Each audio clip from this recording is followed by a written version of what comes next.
বেমাৰ হলে ৰাহুল গান্ধীৰ পিল খাই থাকিলেও বেমাৰ ভাল নহব আৰু নৰেন্দ্ৰ মোদীৰ একটা ছোট পিল খালে বেমাৰটো ভাল হৈ যাব। ৰাজ্যৰ চৌদিশে বাজিছে মহৰ শিঙা। মুখ্যমন্ত্ৰীয়ে বজাইছে নিৰ্বাচনী ৰণশিঙা। বিহুৰ মাজতে মুখ্যমন্ত্ৰীৰ ধাৰাবাহিক নিৰ্বাচনী প্ৰচাৰ। সোমবাৰে 4 ঠাইত মুখ্যমন্ত্ৰী ডঃ হিমন্ত বিশ্ব শৰ্মাৰ নিৰ্বাচনী প্ৰচাৰ। কাজিৰঙা সমষ্টিৰ লামডিং আৰু মোৰাঝাৰত মুখ্যমন্ত্ৰী নিৰ্বাচনী সভা। তাৰ পিছতে ৰঙাপাৰাত বিজয় সংকল্প যাত্ৰা আৰু তেজপুৰত বিশাল ৰোড শ্ব'। মোৰাঝাৰত মুখ্যমন্ত্ৰীক লৈ স্থানীয় যুৱচামৰ মাজত দেখা গ'ল ব্যাপক উৎসাহ। মুখ্যমন্ত্ৰীৰ সৈতে হাত মিলালে বহুজনে। কোনোবাই দিলে গামোচা, কোনোবাই দিলে গোলাপ। সভাত মোৰাঝাৰ কলেজক লৈ আশ্বাস দিলে মুখ্যমন্ত্ৰী। মোৰাঝাৰৰ ৰাস্তা, বেগ সকলো কৰি দিম আশ্বাস দি স্থানীয় লোকৰ পৰা বহু স্মাৰক পত্ৰও গ্ৰহণ কৰিলে।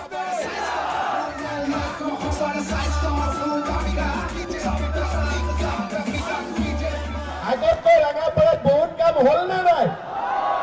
হ'ল নে নাই? আৰু হ'ব। আপোনালোকে মাত্ৰ পদুমৰ ছবিত ভোট দি থাকক, বিজেপিক ভোট দি থাকক আৰু মোক আশীৰ্বাদ দিয়ক আৰু ঘৰত গ'লে পিঠা পনা খুৱাই থাকক। হ'ব।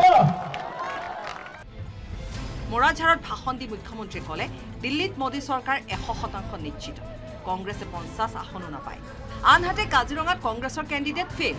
পাছ কৰিব বিজেপি বুলি বিজেপিক ভোট দিবলৈ আহ্বান জনালে মুখ্যমন্ত্ৰীয়ে। আপোনালোক সকলোৱে